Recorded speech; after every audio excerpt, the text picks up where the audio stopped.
Hello student, तो हम देखने जा रहे हैं लेक्चर नंबर 10। ये आपका रहेगा, जैसे मैंने लास्ट लेक्चर बताया था, इंसर्शन ऑफ डाइलेक्ट्रिक का। तो ये लेक्चर है आपका मल्टीपल डाइलेक्ट्रिक, जिसमें हम लोग series cutting, parallel cutting, mixed cutting, हर तरीके का प्रॉब्लम हम लोग अटेम्प्ट करेंगे। और लास्ट में एक चीज और चलते चलते, लैडर इनफाइनाइट, बहुत से बच्चे मेरे से पूछे सर वो नहीं बताई, ठीक है ना। तो इनफाइनाइट लैडर का भी मैं इसके अंदर आपको रिजल्ट दे दूंगा, जैसा हम लोगों ने करंट इलेक्ट्रिसिटी में सीखा था, वहां इसका क्या था और यहाँ इसका क्या मॉडिफिकेशन रहेगा, इस पे भी हम लोग लास्ट में इस लेक्चर के काम कर लेंगे। तो चलो सबसे पहले हम लोग सीखते हैं कि सीरीज ग्रुपिंग, पैरेलल ग्रुपिंग और मिक्स्ड ग्रुपिंग में कैसे सी इक्विवेलेंट निकाला जाता है। तो आप देख रहे हो ये बहुत सारे डाइलेक्ट्रिक मैंने इसके अंदर स्टैक कर दिए, ठीक है ना, मतलब लगा दिए। ये लेफ्ट और राइट पर कैपेसिटर की प्लेट्स है, मेटल की प्लेट्स है ऑब्वियसली। तो एक प्लेट पर आप ले लो पॉजिटिव चार्ज और दूसरी वाली प्लेट पर आप ले लो नेगेटिव चार्ज। तो ये हमारे पास कैपेसिटर की दो प्लेट हो गई, मेटल की प्लेट, और इनके बीच में हमने बहुत सारे डाइलेक्ट्रिक्स को स्टैक कर दिया, लगा दिया। इसका dielectric constant K1, K2, K3 and up to so on Kn। तो आप देख रहे हो एन डाइलेक्ट्रिक स्टैक कर दिए। हर डाइलेक्ट्रिक की width D1, D2, D3 and up to so on Dn। तो टोटल प्लेट के बीच का सेपरेशन जो हो गया ना, वो एन डी का समेशन हो गया। मतलब D1 plus D2 plus up to so on Dn is the separation between overall plate. अब देखो जनरली होता क्या है, हम लोग यहां पर इनको ब्रेक करते हैं। कैसे ब्रेक करते हैं, फील्ड आप लास्ट लेक्चर में सीख चुके हो। तो अगर हम जनरल कंसेप्ट से चले तो जनरल कंसेप्ट तो ये है, सबसे पहले इनके अंदर की फील्ड लिखनी पड़ेगी। ये हो जाएगी E/K1, E/K2, E/K3 and up to so on E/Kn। फिर हम पोटेंशियल डिफरेंस लिखेंगे E इंटू डी करते हुए, तो E/K1 इंटू डी, फिर plus E/K2 into D and up to so on E/Kn into D. चलो मैं लिख ही लेता हूं। तो स्टेप ऐसे स्टार्ट होती है, आप सबसे पहले प्लेट के बीच का पोटेंशियल डिफरेंस लिखोगे तो सिग्मा ED हो जाएगा। बहुत ही प्रिसाइजली सिंपल शब्दों में मैंने इसको लिखा। अच्छा, सिग्मा ED को ब्रेक करें तो E/K1 times D1 plus E/K2 times D2 and up to so on E/Kn times Dn। ये हो गया डेल्टा V। E आप कॉमन ले लो और E की जगह Q/ε0 डाल दो। तो डेल्टा V की वैल्यू हो गई हमारे पास, ये दूसरी स्टेप पर आ गए। E कॉमन लेकर के हमने पुट कर दिया Q/ε0, ठीक है, times D1/K1, D2/K2 and up to so on Dn/Kn, ठीक है। अब Q बाय डेल्टा V तो C हो जाएगा, तो C इक्विवेलेंट का वैल्यू हो जाएगा ε0A divided by D1/K1 plus D2/K2 and up to so on Dn/Kn, ठीक है। अच्छा, अब इसमें मेरा सजेशन क्या है कि इस तरीके से हम बार बार सवाल करेंगे तो सवाल की लेंथ बहुत बढ़ जाएगी, ठीक है ना। बहुत ज्यादा लेंथी प्रॉब्लम हो जाता है कि अगर हम पोटेंशियल डिफरेंस निकाले फिर हम उसको सब्स्टिट्यूट करें, तो बेसिकली हम एक तरीके से डेरिवेशन कर रहे हैं, जो कि हमें एग्जाम में तो नहीं करना होता। हमें एग्जाम में स्ट्रेट फॉरवर्ड प्रॉब्लम आया, फट से हमने अपने गिवन टाइम के अंदर लगा दिया तो कामयाब है। और अगर टाइम के अंदर नहीं लगा पाए और इतना लेंथी लगा दिया तो फिर क्या सवाल लगाया। तो ये मेथड बोर्ड लेवल तक के लिए तो ठीक है, जो बच्चे बोर्ड के अंदर पूरा डेरिवेशन करते हैं, 5 नंबर का क्वेश्चन होता है, तो वहां तो ठीक है, बट एग्जाम के लिए मेथड बिल्कुल ठीक नहीं है। अच्छा, फिर क्या करें, तो फिर करना ही होता है, हम यहां पर इन स्टैक्ड डाइलेक्ट्रिक को, ठीक है ना, इनकी बाउंड्री से काटते हैं। काटने पर, ठीक है ना, हमें ये जो कॉम्बिनेशन है, चलो फिलहाल पहले इसको तो मैं कंप्लीट करूं। सबसे पहले ये तो हो गया मेथड नंबर 1, जिसमें हम लोगों ने पोटेंशियल डिफरेंस निकाला और प्रॉब्लम को सिंप्लीफाई किया। मेथड नंबर 2 में यहां पर दूंगा आपको, जिसमें हम कटिंग ऑफ डाइलेक्ट्रिक देखेंगे, जो आगे तक हमारा ये मेथड इसी लेक्चर में जारी रहेगा। अच्छा, तो हमारे पास C आ गया। अब C का, अब मैं क्या करूंगा, ध्यान से सुनना, मैं ये पूरा का पूरा फॉर्मूला नहीं याद करने वाला। कौन इतना लंबा फॉर्मूला याद करेगा। बेस्ट होगा जब ये डाइलेक्ट्रिक सीरीज के अंदर स्टैक किए गए हैं तो हम इनका K इक्विवेलेंट निकालेंगे। मतलब इन सब की जगह अगर हम सिंगल डाइलेक्ट्रिक इंट्रोड्यूस करें तो उसका K इक्विवेलेंट कितना होना चाहिए, हम इस पे काम करेंगे। तो देखो, C आपने निकाल लिया, C को आप पुट करेंगे K equivalent ε0A bye D, ठीक है ना। ε0A चला जाएगा, D की जगह मैं बताता हूं क्या पुट करना, तो पहले लिखते हैं। तो K equivalent ε0A bye D, ठीक है ना, और D हो गया प्लेट के बीच का separation, equals to ε0A divided by sigma D/K। तो प्रिसाइसली जगह कम थी और आपके पास भी जगह कम है, तो आप इसी तरीके से लिखो। ये उड़ गया और K इक्विवेलेंट की वैल्यू मेरे पास आ गई D हो गया प्लेट के बीच का सेपरेशन, जो कि D1 plus D2 plus up to so on Dn हो गया। तो sigma D by sigma D by K. तो ये हमारे पास एक फॉर्मूला जनरेट हो गया सीरीज डाइलेक्ट्रिक का। तो अगर हम डाइलेक्ट्रिक्स को सीरीज के अंदर स्टैक करते हैं तो उसको के इक्विवेलेंट निकालने का बड़ा सिंपल सा तरीका है सिग्मा डी बाई के, ठीक है ना। इससे आपका सवाल बिल्कुल बेस्ट चलेगा, आपको कोई दिक्कत नहीं लगेगी। अब मैं प्रॉब्लम भी दिखाऊंगा। फिलहाल ये था मेथड नंबर 1 जिसमें हमने पूरा डिराइव किया। Method number 2 cutting of dielectric, ठीक है। ये प्रोसीजर हम यूज करेंगे इस लेक्चर के लिए। तो हम डाइलेक्ट्रिक की बाउंड्री से ये फर्स्ट हमने इसको काटा, ये सेकंड हमने इसको काटा and up to so on इन एन डाइलेक्ट्रिक्स को अलग अलग कट किया और डिफरेंट पार्ट में ब्रेक करके इनको आपस में इस तरीके से जोड़ दिया। देखो आप, तो ऐसा लग रहा है जैसे एन कैपेसिटर आपस में सीरीज में लगे हुए हैं। इसके अंदर K1 भरा हुआ है, इसके अंदर K2 है, इसके अंदर K3 है और इसके अंदर Kn है।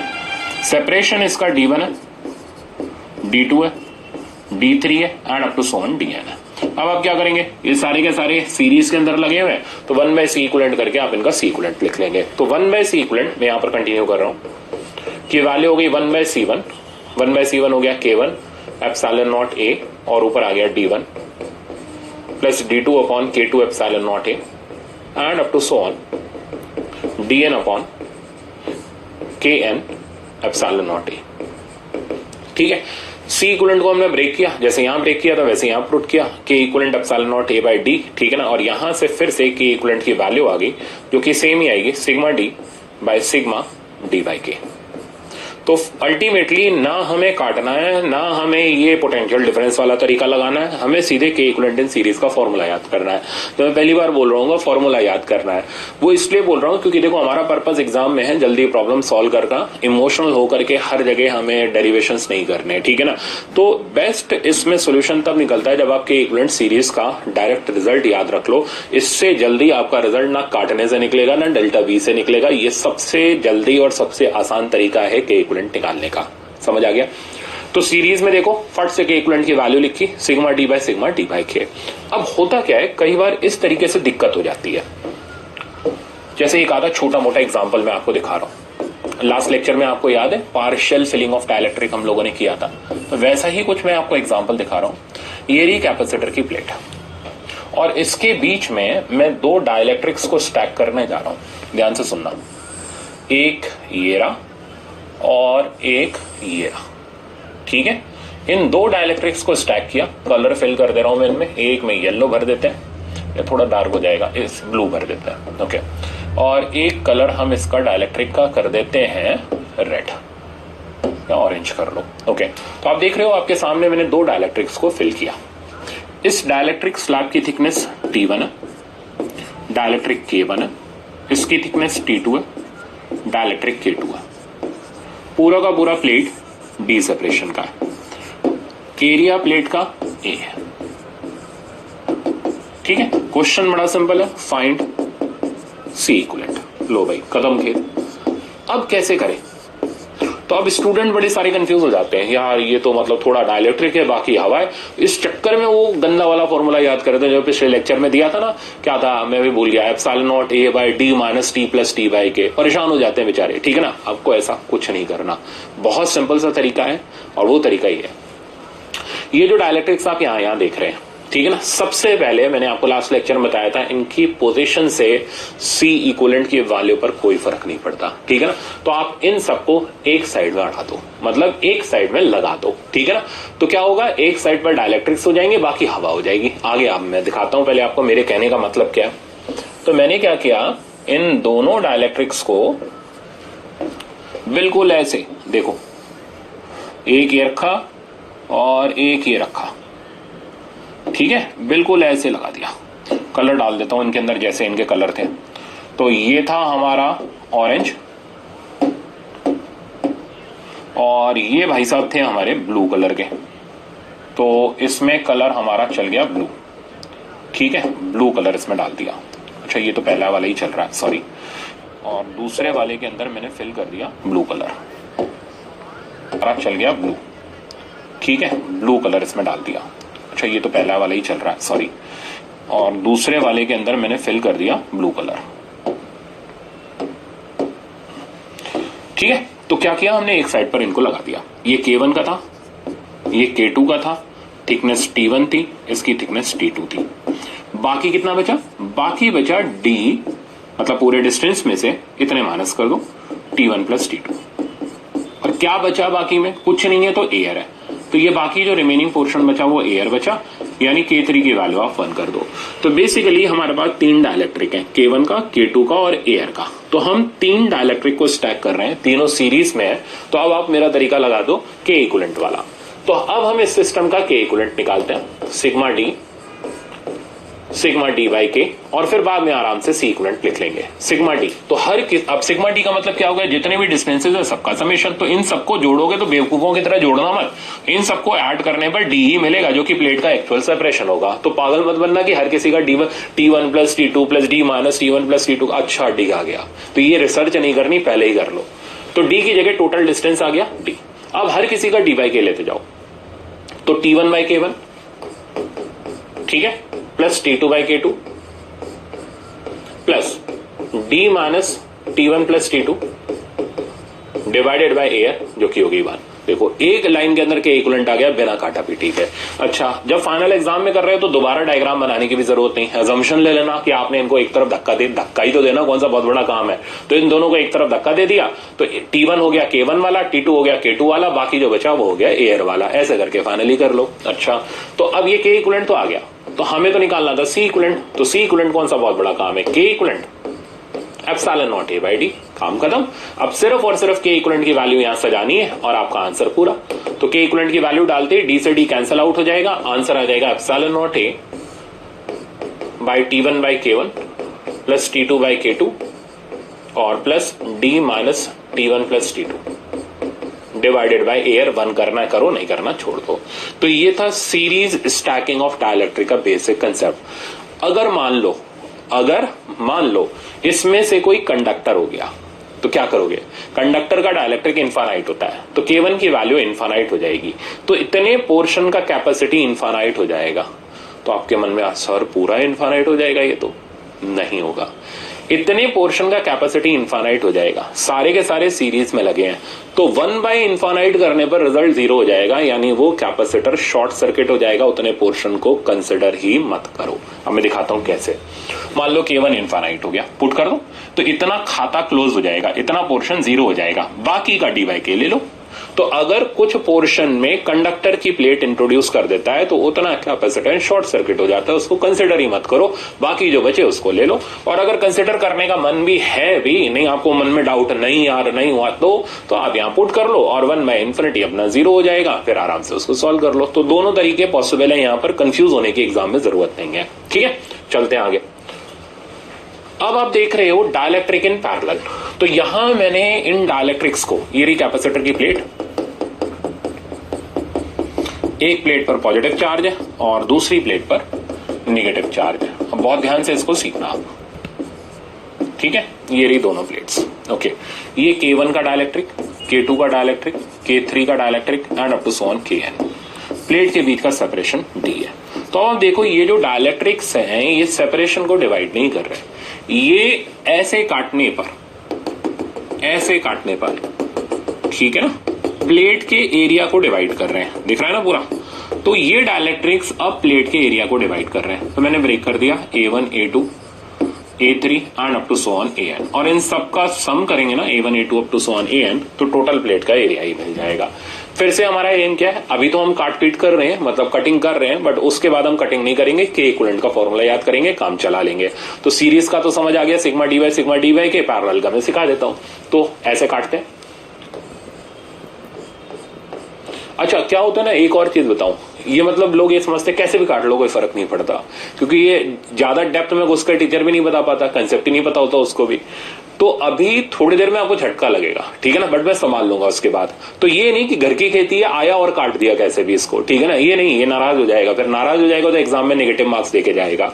तो कटिंग का एक कंसेप्ट होता है जो मैंने अभी डिस्क्लोज नहीं किया, थोड़ी देर में करूंगा, फिलहाल चलने दो।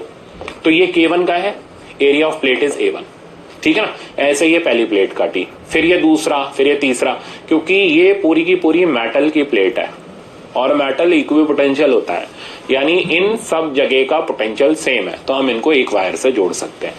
ठीक है, तो ये दूसरी K2A2,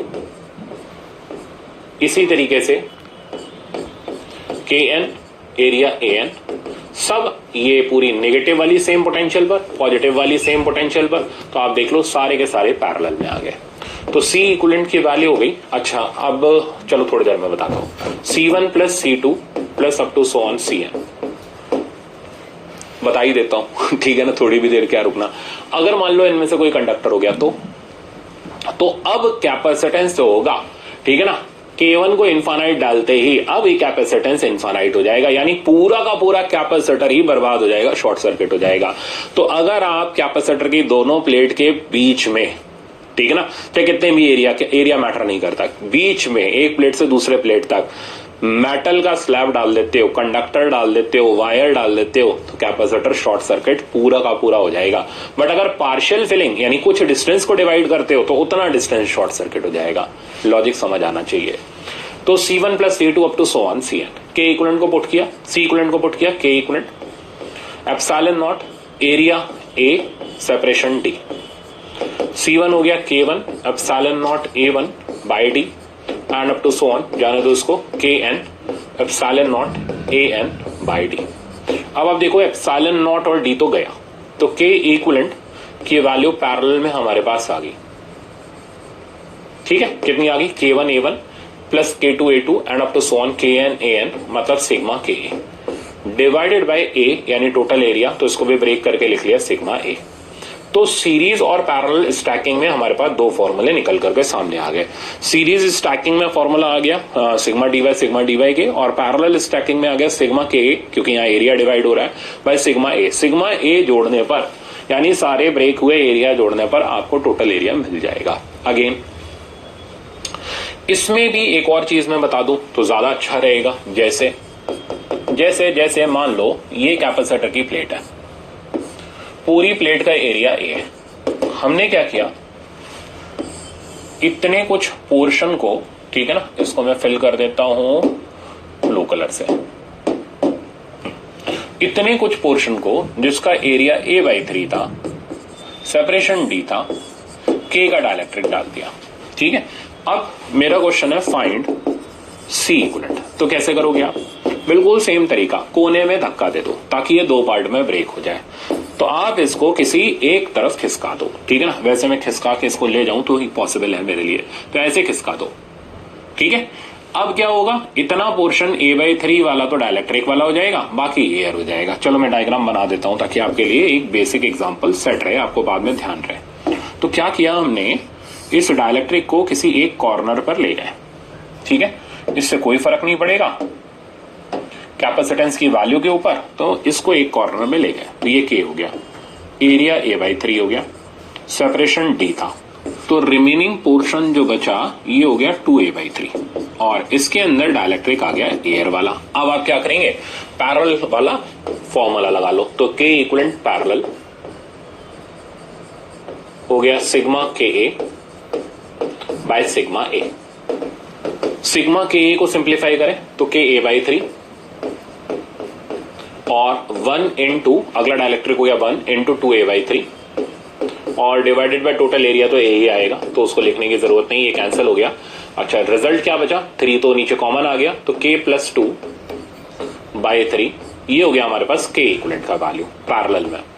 अब हमें C इक्विवेलेंट चाहिए, तो K equivalent epsilon naught A/D हमने सब्स्टिट्यूट किया, K इक्विवेलेंट की जगह K+2/3 एप्सिलॉन नॉट A/D। तो मेरे ख्याल से अब लाइफ थोड़ी आसान है, इसमें बार बार अब आप काटा पिटी से बच गए, ये सिंपल टेक्निक इस्तेमाल करो, फायदे में रहोगे। अब चलते हैं मिक्स्ड ग्रुपिंग पर।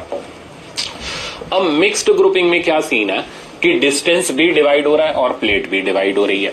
ये डाइलेक्ट्रिक K1 का, ये K2 का, ये K3 का, टोटल प्लेट के बीच का सेपरेशन D ले लेते हैं, ये D1 विड्थ तक फिल्ड है, ठीक है, और ये D2 विड्थ तक फिल्ड है। इतने का पोर्शन का एरिया A1 है, इतने पोर्शन का एरिया A2 है। अब क्या करें, ठीक है ना, कैसे काटें, ऐसे काटें, मतलब पूरा इस तरीके से काट दें, ऐसे करके मैं करके दिखा देता हूं, फिर डिलीट कर दूं, ऐसे काट दें तो इधर चला जाएगा और इधर चला जाएगा, या फिर ऐसे काटे, तो कौन सी कटिंग सही है?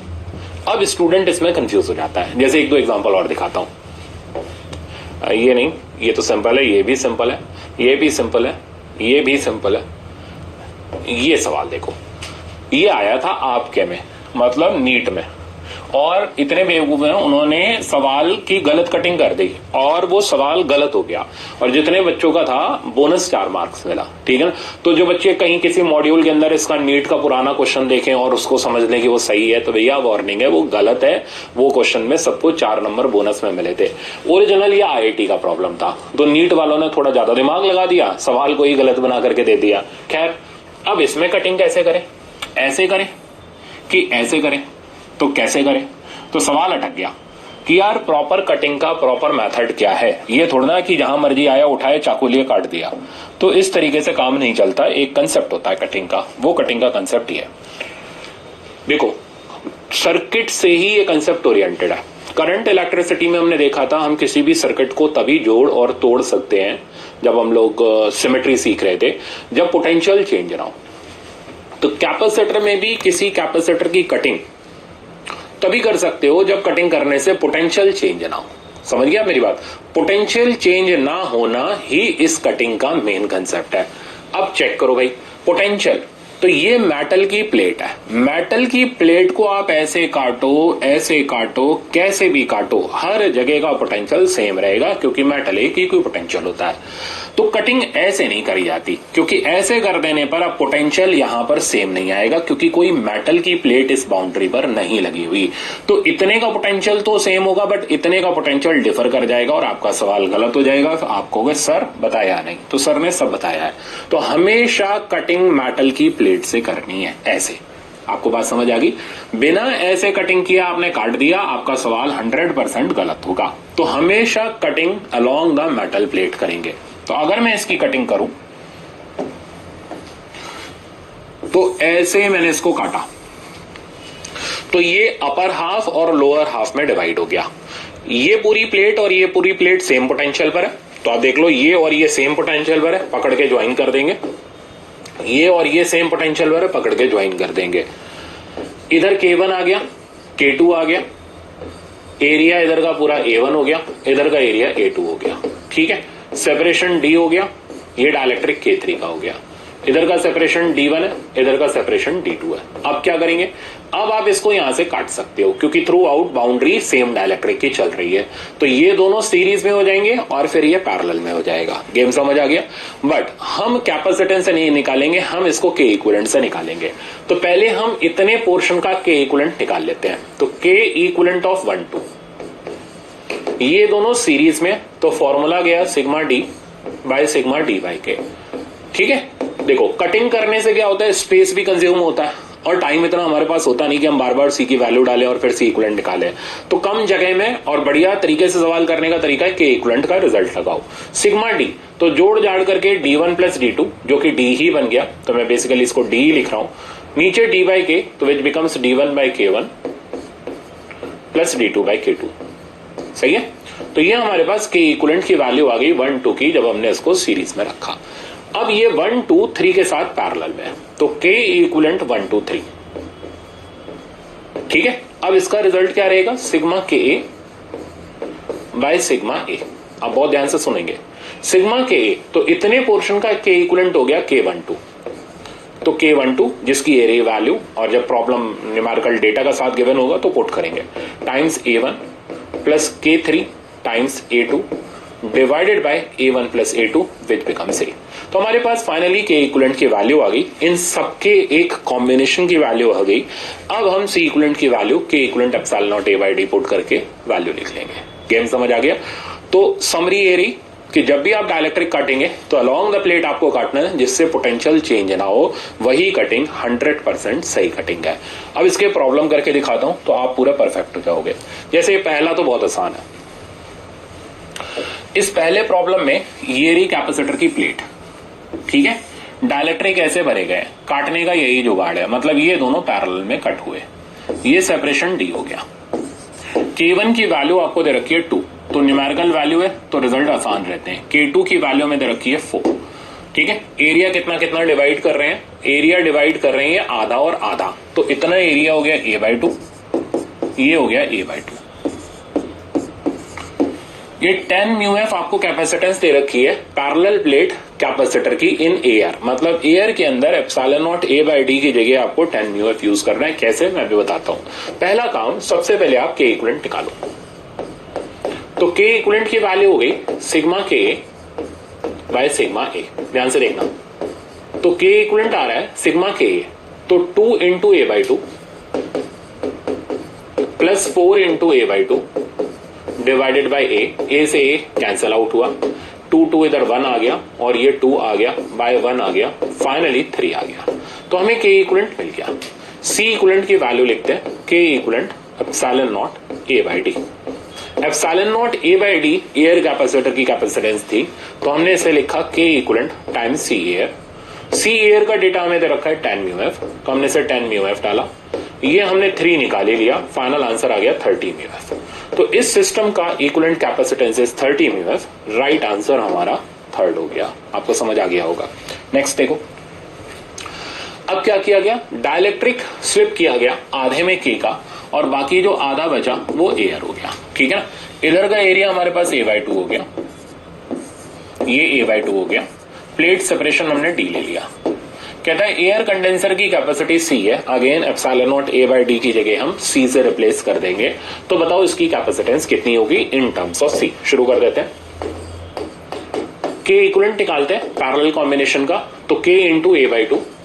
अब आप देख रहे हो ना हमें कटिंग करनी पड़ रही है, ना हमें फॉर्मूला लिखना पड़ रहा है, डायरेक्ट हम अप्लाई कर रहे हैं, ये बेस्ट पार्ट है। और इससे आंसर जल्दी और नहीं आए, और जल्दी नहीं आएगा तो फिर क्या देर से आएगा।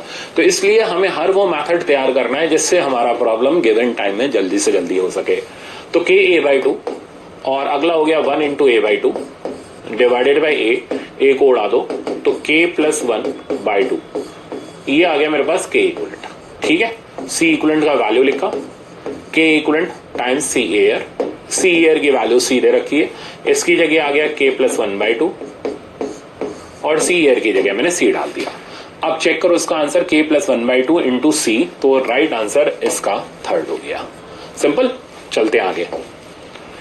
अच्छा, अब ये क्या कह रहा है, a slab of copper of thickness, तो कॉपर यानी मेटल हो गया, डाइलेक्ट्रिक कांस्टेंट तुरंत फट से लिखा इनफाइनाइट हो गया। ठीक है ना, B डिस्टेंस में इसको स्लिप कर दिया गया, B की वैल्यू d/2 है। ठीक है, then the ratio of the capacity of the capacitor after and before inserting the slab, तो बिफोर में और आफ्टर में C का रेशियो बताना है। देखो, मेटल का स्लैब डालने से मैंने क्या बताया था, जितने डिस्टेंस में मेटल का स्लैब डालोगे उतना डिस्टेंस शॉर्ट सर्किट माना जाएगा। नहीं मानते मत मानो, K इक्विवेलेंट से चल लेते हैं। तो K इक्विवेलेंट से चलते हैं, इसको किसी एक तरफ खसका देते हैं, तो d/2 में मेटल है, बाकी d/2 में एयर है, तो sigma D by sigma d/k। Sigma D की जगह तो d ही आ गया। अब d/k, तो जितने में मेटल है तो वो तो हो गया इनफाइनाइट, बाकी जितने में हवा है वो हो गया d/2 टाइम्स 1 बाय इनफाइनाइट 0 हो गया, तो रिजल्ट बचा d/2, रिजल्ट आ गया 2। तो K इक्विवेलेंट की वैल्यू हमारे पास आ गई इसकी कितनी, 2। देखा, सिंपल तरीका था। अब C इक्विवेलेंट की वैल्यू लिख लेते हैं, K equivalent times C air. K equivalent की वैल्यू हो गई 2 टाइम्स C एयर। अब ये क्या जानना चाह रहा है, ratio of the capacity of the capacitor after and before, तो आफ्टर का तो ये रहा और बिफोर का ये रहा और रेशियो ये रहा, यानी 2 के बराबर, तो 2:1 इसका राइट आंसर है, मतलब ऑप्शन नंबर B करेक्ट हो गया। ठीक है, तो मजेदार खेल है, कोई इसमें दिक्कत आपको होनी नहीं चाहिए, बिल्कुल मजे लेते हुए चलो, फ्री के 4 नंबर आपको मिलेंगे, ये गारंटी है।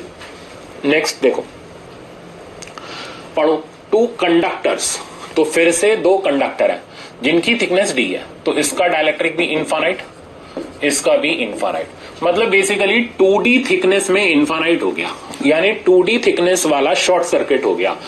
डिस्टेंस टोटल कितना था 3D, तो 2D वाला तो शॉर्ट सर्किट हो गया, तो कैपेसिटेंस बची कितने की, D की बची, और कितनी बची, एप्सिलॉन नॉट a/d बची। खेल खत्म 1 सेकंड के अंदर।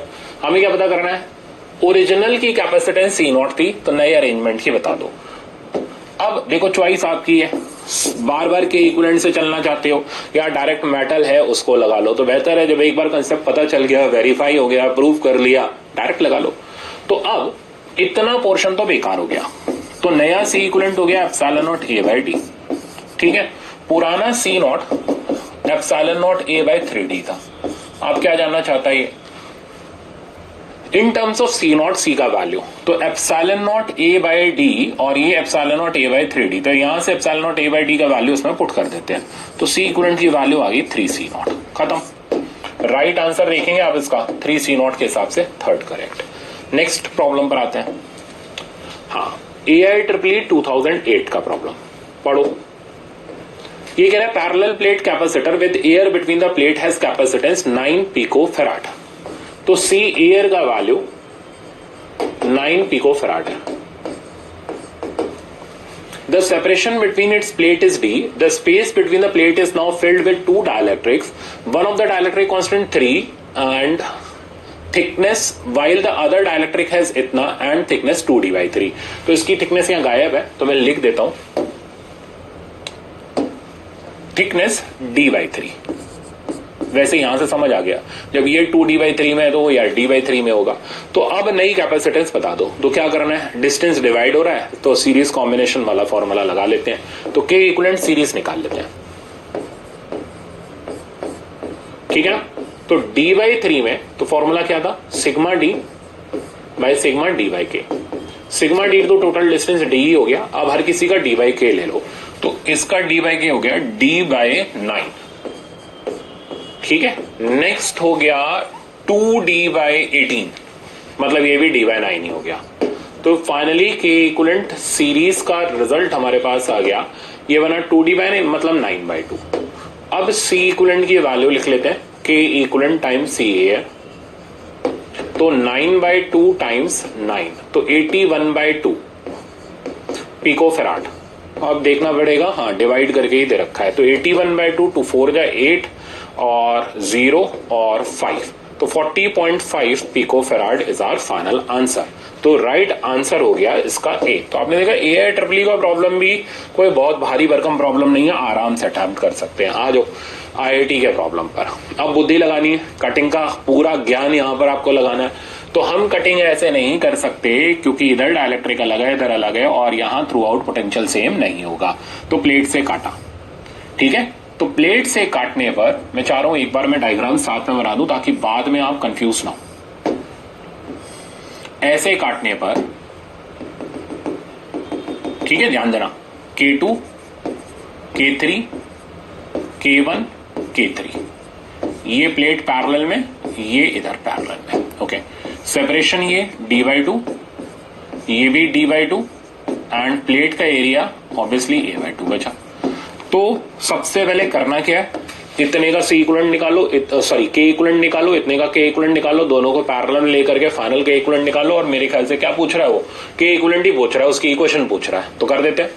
तो K12 की वैल्यू निकालते हैं, क्योंकि 12 की कहां है, सॉरी 23 की वैल्यू निकालनी है हमें, तो K23 निकालते हैं। दोनों सीरीज में, तो फॉर्मूला आ जाएगा सिग्मा डी, वो हो जाएगा D by sigma D by K, तो d/2 K2 plus d/2 K3।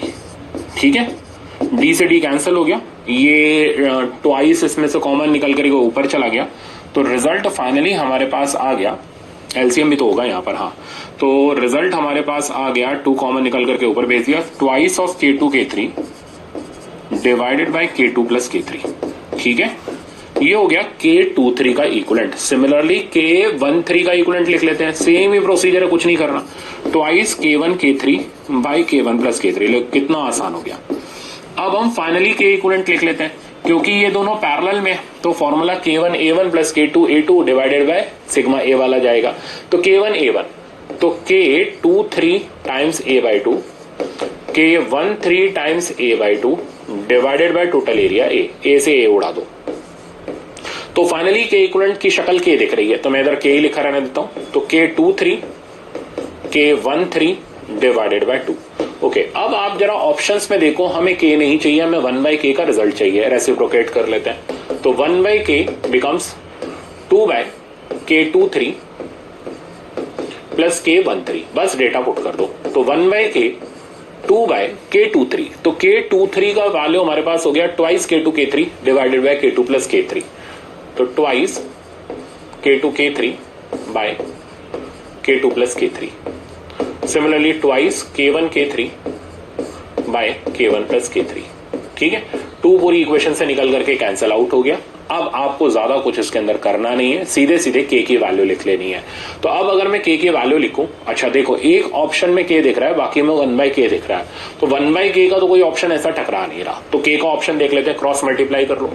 तो K की वैल्यू होगी K2 K3 by K2 plus K3 plus K1 K3 by K1 plus K3। ठीक है, तो राइट आंसर अगर आप मैच करोगे तो इसमें साफ साफ दिख रहा है कि D is our correct option. तो ये तो था पूरा प्रॉपर तरीका। इसमें कई बारी एक शॉर्टकट ट्रिक काम कर जाती है, वो ट्रिक का तरीका ही है। तो आप पर ये किस्मत की बात है, हो सकता है आपकी किस्मत बहुत अच्छी चल रही हो, आप इस ट्रिक से सवाल बिना सॉल्व करके आंसर ढूंढ लाओ, और अगर किस्मत खराब चल रही हो तो आप फंस जाओ। तो मैं दोनों ही बताता हूं कैसे इसमें ट्रिक से वेरीफाई करते हैं। देखो बहुत सिंपल सा तरीका दे रहा हूं, वो ये, इन सब डायलैक्ट्रिक्स की वैल्यू सेम कर लो, के, तो फाइनल जो के इक्विवेलेंट निकलेगा वो भी के आएगा। सही है, शब्द ध्यान से सुनना। तो अगर हम K1 K2 K3 को एक जैसा कर दें तो इक्विवेलेंट डायलैक्ट्रिक के ही आएगा, क्योंकि थ्रू आउट एक ही जैसा हो जाएगा वो। तो आप क्या करो, इन चारों ऑप्शंस में से K1 K2 K3 को K ले लो, और left hand side right hand side देख लो किसमें इक्वल आ रही है। अगर एक ही ऑप्शन ऐसा मिल रहा है जिसमें इक्वल आ रही है, टिक करो, नमस्ते करो, चल दो आगे। ठीक है ना, जैसे फर्स्ट ऑप्शन वेरीफाई करते हैं। तो K1 K2 K3 सबकी जगह K डाल देते हैं। तो first option 1/K, right side पर आ गया 1/K plus 1/K plus 1/2K, 1/2K। ठीक है, तो सिंप्लीफाई करेंगे तो ये बन जाएगा 5/2K, जो कि कहीं से भी 1/K के इक्वल नहीं है, यानी ये ऑप्शन गलत है। बी वेरीफाई करते हैं, लेफ्ट साइड पर 1/K, राइट साइड पर K पुट किया इनको, तो ये बना 1/2K प्लस 1/2K। ठीक है, तो ये फाइनली आ गया 1/K, यानी ये आंसर पॉसिबल हो सकता है। अब थर्ड पर आते हैं, पुट करते हैं, तो 1/K और ये हो जाएगा K/2 प्लस 2K, तो ऑब्वियसली ये तो बराबर नहीं है, तो ये तो गया। और डी ऑप्शन में वेरीफाई करें अगर हम, मैं यहीं पर कर दे रहा हूं, तो K इक्वल्स टू, ये बना K/2, ये K/2, यानी ये K आ गया, तो डी ऑप्शन भी पॉसिबल है। तो देखा, आईआईटी के सवाल में 2 ऐसे ऑप्शन मिल रहे हैं जिनमें K पुट करने पर आंसर मिल रहा है, लेफ्ट साइड राइट साइड बराबर है। तो ये होता है किस्मत का खराब होना। ठीक है ना, कि जब 2 ऑप्शन ऐसे मिल जाए जिनमें डायरेक्ट हमारा K के इक्वल आ जाए, लेफ्ट साइड राइट साइड बराबर आ जाए। अब ऐसे में झक मार के और कुछ नहीं करना पड़ेगा, यानी ये ट्रिक वाला मेथड फेल हो जाएगा, तो आपको लगाना पड़ेगा K इक्विवेलेंट का तरीका। बट नीट एग्जाम के अंदर किस्मत चल जाती है, ठीक है ना, तो इसलिए इसे ट्राई करने में कोई बुराई नहीं है। अगर आपको सिंगल ऑप्शन मिल जाए, आप टिक मारो, नमस्ते करो, चल दो आगे। ठीक है ना, बट अगर आपको एक से ज्यादा ऑप्शन उसमें मिलते हैं तो भैया सॉल्व कर लो, फिर इस ट्रिक को मत यूज करो। तो आई थिंक कब ये ट्रिक वैलिड है, कब इनवैलिड है, वैलिडिटी एक्सपायरी मैंने आपको दोनों बता दी। तो मेरे ख्याल से अब आप सवालों में प्रैक्टिस करके काम चला सकते हो। अब कुछ और प्रॉब्लम देखते हैं, जैसे ये रहा, सेम इसी कंसेप्ट के ऊपर प्रॉब्लम है, ठीक है ना, और हमें इसमें न्यूमेरिकल वैल्यूज दे रखी है और हमें इसको सिंप्लीफाई करके पूरा का पूरा आंसर निकाल के देना है। सबसे पहले प्लेट से डिवाइड करो, तो इधर K इक्वल्स टू 6, ये भी K इक्वल्स टू 6, नाम कर देते हैं इसके, तो अच्छा रहेगा लिखने में, K1 K2 K3 K3। तो सबसे पहले K23 इक्विवेलेंट निकाल लेते हैं। तो सिग्मा K बाय, अच्छा सॉरी, ये हमारे सीरीज के अंदर है, तो sigma D by sigma D by K result बना। सॉल्व करते हैं, सिग्मा D तो हो गया जोड़ करके D के ही बराबर, D बाई K आप सॉल्व करोगे तो ये बन जाएगा D बाय 4 प्लस ये बन जाएगा D बाय 12। इनमें से D बाय 4 कॉमन ले लेते हैं और ऊपर नीचे से D उड़ा देते हैं, तो 1/4 तो नीचे बचा, 1 प्लस 1/3, 1 प्लस 1/3 का मतलब हो गया 4/3। ठीक है, ये यहां से कैंसिल हुआ और फाइनल आंसर आ गया 3। तो K23 का इक्विवेलेंट हमारे पास 3 आ गया, फर्स्ट ऑप्शन कंप्लीट। ठीक है, सिमिलरली K13 का निकालते हैं, तो D ऊपर रहने दो, नीचे आ गया D by 8 plus D by 12। Again इन दोनों में से भी 4 कॉमन है, तो D बाय 4 हमने नीचे से कॉमन लिया, 1/2 प्लस 1/3 बचा, D से D कैंसिल हो गया, 4 ऊपर आ गया, 6 ऊपर आ गया, नीचे 5 बचा, ठीक है ना। तो 24/5, तो रिजल्ट हमारे पास आ गया 24/5। इसको नियरली हम 5 ले सकते हैं क्योंकि हमें कहीं भी डेसिमल नहीं दिखाई दे रहा, बट फिर ये लास्ट में करेंगे, अभी नहीं कर रहे। तो हमें इसका इक्विवेलेंट पता चल गया विच इज 24/5। अब फाइनल के इक्विवेलेंट निकालते हैं क्योंकि ये पूरा कॉम्बिनेशन आपस में पैरेलल में है। तो K1A1, तो K1A1 की जगह आ गया 3 times A/2 24/5 times A/2 divided by total area A. ये ए यहां से कैंसिल हुआ, ठीक है ना। नीचे से ये 2 कॉमन निकला, या एक काम करो इसको भी उड़ा दो। तो रिजल्ट आ गया 3/2 प्लस 12/5, ठीक है। ये के इक्विवेलेंट की वैल्यू चल रही है। एलसीएम ले लेते हैं, 15 प्लस 24/10, तो रिजल्ट बना 39 ही बना, हाँ ठीक है, 39/10। तो ये हमारे पास वैल्यू आ गई के इक्विवेलेंट की, 39 डिवाइडेड बाय 10। अब हमें चाहिए सी इक्विवेलेंट का वैल्यू, तो सी इक्विवेलेंट का वैल्यू हो गया 39/10 एप्सिलॉन नॉट A/D। अब इस हिसाब से कौन सा ऑप्शन वैलिड है वो हमें देखना पड़ेगा। तो 39/10 यानी ये तकरीबन 3.9 हो गया, ठीक है ना, यानी नियरली इसका वैल्यू 4 हो गया। तो हम अप्रोक्सीमेशन में इसका आंसर लिख लेते हैं 4 एप्सिलॉन नॉट A/D। उस हिसाब से हम टिक कर दें तो हमारा राइट आंसर इसमें बी करेक्ट हो गया, सही है। तो बहुत से बच्चे 39/10 ला करके फिर सोचना अरे यार आंसर तो आ ही नहीं रहा, गड़बड़ हो गई क्या। नहीं, गड़बड़ नहीं हुआ। कई बार इस तरीके से अप्रोक्सीमेशन भी लगा करके हमें फाइनल आंसर निकाल के देना होता है। तो ये सवाल ये सिखा करके गया। नेक्स्ट देखते हैं। हाँ, अब देखो फिर से आ गया हमारे पास। अब तो भर भर के इसके अंदर डाइलेक्ट्रिक डाल दिए। काटो प्लेट से, नंबरिंग कर लो, 1 2 3 4, आसानी हो जाएगी। तो सिंप्लीफाई करते हैं इसको। तो K23 का इक्विवेलेंट निकालते हैं। सिग्मा डी, तो डी हो गया ये, अच्छा सिग्मा डी 2D हो गया बेसिकली अब, क्योंकि अब सेपरेशन डी और डी कर दिया। वैसे इससे कोई फर्क नहीं पड़ता, आप dy2 लोगे तो भी आंसर सेम ही आएगा। अच्छा चलो, अब जैसा दे रखा है वैसा चलने देते हैं। तो 2D अपॉन इसकी जगह आ जाएगा d/2 प्लस d/4। सिंप्लीफाई कर लेते हैं तो ये रिजल्ट हमारे पास आ जाएगा 2D अपॉन 3d/4। ये कैंसिल हुआ और फाइनली हमारे पास आंसर आ गया 8/3। तो 2 और 3 का इक्विवेलेंट मिल गया 8/3। सिमिलरली 1 और 4 का इक्विवेलेंट निकालते हैं। 2D तो टोटल समीशन हो गया d का, d/1 प्लस d/3। तो 2D डिवाइडेड बाई ये अगेन बना नीचे 4D/3। तो रिजल्ट आ गया 3/2, ठीक है ना। तो हमने क्या किया, इसका कॉम्बिनेशन कर लिया, इसका कॉम्बिनेशन कर लिया, पैरेलल कॉम्बिनेशन लगा लेते हैं। तो फाइनल के इक्विवेलेंट की वैल्यू लिख लेते हैं। तो फाइनल के इक्विवेलेंट की वैल्यू हमारे पास हो गई K23 times A/2 plus K14 times A/2 divided by total area A, ठीक है। K23 का वैल्यू हो गया हमारे पास 8/3 टाइम्स 1/2। नेक्स्ट है हमारा 3/2 टाइम्स 1/2 डिवाइडेड बाय एरिया हमने कैंसिल आउट कर दिया है, तो डिवाइडेड बाय कुछ नहीं बचा।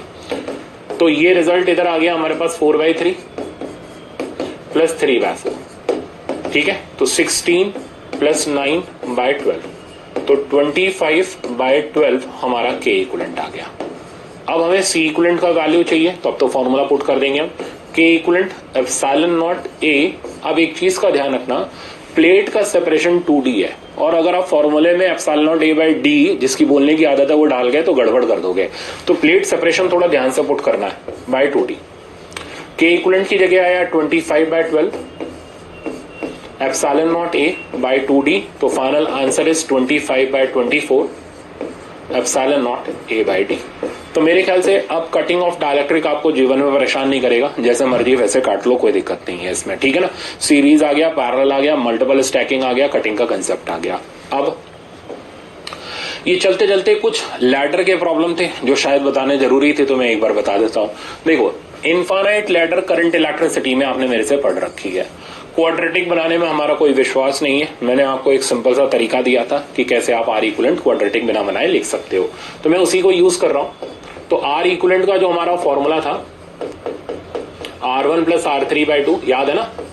नहीं याद है तो अब हो जाएगा 1 plus root under 1 plus 4R2 by R1 plus R3। ये किसी भी लैडर को सॉल्व करने का डायरेक्ट रिजल्ट था, जो कि क्वाड्रेटिक बना करके हम लोगों ने वेरीफाई कर लिया था और पूरा करंट इलेक्ट्रिसिटी की लैडर इसी से उड़ाई थी। अब बच्चे मेरे से पूछ रहे हैं सर कैपेसिटेंस में कैसे उड़ाओगे, क्या करना पड़ेगा हमें कैपेसिटेंस में? कुछ नहीं, कैपेसिटेंस रेजिस्टेंस का उल्टा होता है। तो जहां जहां आर है वहां वहां 1/c लगा दो। तो आर की जगह रिप्लेस कर दो 1/c से, ठीक है ना। तो रिप्लेस आर बाय 1/c, तो फॉर्मूला बन जाएगा, ये भी रिप्लेस होगा 1/c equivalent equals to 1/c1 plus 1/c2 divided by 2। याद करने में मुश्किल है बट ये याद रखो और इसको एब्जॉर्ब कर लो, ठीक है ना, कि हमें बस कुछ नहीं करना, 1/c से रिप्लेस कर देना। अंदर 1 plus root under 1 plus 4 R2 की जगह 1/c2 bye 1/c1 plus 1/c3। तो ये हो गया कैपेसिटेंस की लैडर को सिंप्लीफाई करने का तरीका, ठीक है ना। यहां 1/c इक्विवेलेंट आएगा तो फाइनल आंसर आपको उल्टा करके यानी c इक्विवेलेंट को इन्वर्स करके फाइनल आंसर देना पड़ेगा। मैं सॉल्व करके दिखाता हूं।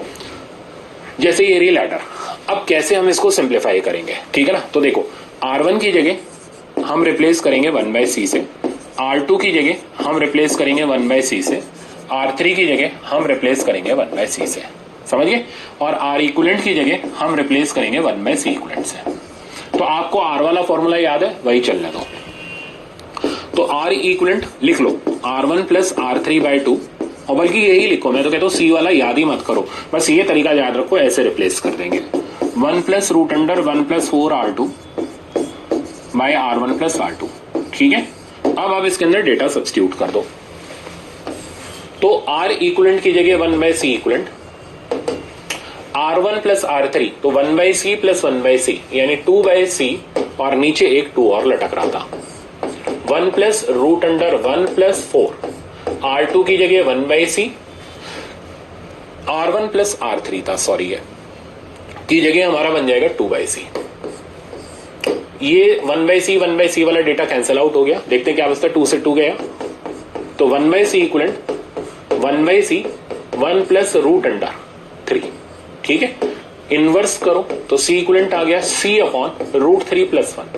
पर फाइनल आंसर ऐसे नहीं होगा, इसको रैशनलाइज करके दिया होगा, तो आप इसको रैशनलाइज करोगे रूट 3 माइनस 1 और रूट 3 माइनस 1 से ऊपर नीचे मल्टीप्लाई डिवाइड करके, तो c इक्विवेलेंट का वैल्यू आ गया, ये बना 3 माइनस 1 यानी 2 टाइम्स रूट 3 माइनस 1। तो ये हमारा फाइनली c इक्विवेलेंट रहा, जिसे हमने बिना क्वाड्रेटिक इक्वेशन बनाए सॉल्व किया। एक और दिखाता हूं, जैसे ये रहा, अभी तो 3 स्टेप की लैडर थी, अब 2 स्टेप की लैडर है। क्या करेंगे, R1 की जगह हम रिप्लेस करेंगे 1/c से, R2 की जगह हम रिप्लेस करेंगे 1/c से, R3, अब जरा देखो यहां कैपेसिटर नहीं है तो क्या करें, तो आपको सर 0 से रिप्लेस कर दो, नहीं, रेजिस्टेंस नहीं होता था तो उसकी जगह हम 0 ले लेते थे, कैपेसिटेंस नहीं है तो उसकी जगह हम इनफाइनाइट लेंगे। पॉइंट ध्यान से समझना, तो जिस ब्रांच में कैपेसिटेंस नहीं है तो इसका मतलब वहां का रेजिस्टेंस 0 है, तो कैपेसिटेंस इनफाइनाइट, तो 1/इनफाइनाइट आ गया ना, वही R3 0 हो गया, ये ध्यान रखना है आपको। तो चाहिए तो लिख लेना, अगर ब्रांच में कैपेसिटेंस नहीं है तो उसे रिप्लेस करते वक्त उस कैपेसिटेंस की वैल्यू इनफाइनाइट यानी R की वैल्यू 0 हो जाएगी। Game clear. अब R इक्विवेलेंट का फॉर्मूला लगाते हैं, R1 plus R3/2 bracket 1 plus root under 1 plus 4 R2 by R1 plus R3, और इसको सिंप्लीफाई कर देते हैं। तो मेरे ख्याल से अब आपका कैपेसिटेंस का भी लैडर आपको प्रॉब्लम नहीं देगा। तो 1/c इक्विवेलेंट R1 1/c आ गया और R3 1/इंफिनिटी आ गया, विच बिकम्स 0, ठीक है ना, बाय 2। चलने दो इसको ऐसे ही, 1 plus root 1 plus 4 times R2 1/c, R1 1/c plus 1/इंफिनिटी। बस अब इसको सॉल्व करना है। तो 1/c इक्विवेलेंट, ये तो 0 हो गया, तो 1/2c 1 plus root under 1 plus 4/c divided by 1/c। 1/c cancel हो गया और ये रूट 5 प्लस 1 बचा, तो 1/c इक्विवेलेंट की वैल्यू आ गई 1/2c रूट 5 प्लस 1। तो c इक्विवेलेंट की वैल्यू हो गई, रेसिप्रोकेट कर दो, 2c upon root 5 plus 1, denominator rationalize करना पड़ेगा, ऊपर नीचे आप रूट 5 माइनस 1 से मल्टीप्लाई डिवाइड कर दो, ठीक है। तो ये आ जाएगा 5 माइनस 1 यानी 4, कटेगा तो c इक्विवेलेंट का वैल्यू बचेगा c/2 टाइम्स रूट 5 माइनस 1। तो आई थिंक अब आपको ये समझ आ गया होगा कि किस तरीके से करके हम लोग लैडर को सिंप्लीफाई करते हैं कैपेसिटर वाली। तो सिंपल, अब मेरे ख्याल से दिक्कत नहीं आनी चाहिए। अब आप चिल्लाओगे नहीं कि कैपेसिटेंस की लैडर नहीं आती, बल्कि बहुत आसान मैंने कर दिया, आपको कोई क्वाड्रेटिक नहीं बनानी। तो ये था आपका पूरा कटिंग ऑफ डाइलेक्ट्रिक और मेरी तरफ से कुछ इनफाइनाइट लैडर के तरीके। तो अब इसकी प्रैक्टिस कर लो, फिर अगले लेक्चर पे चलना। Thank you so much.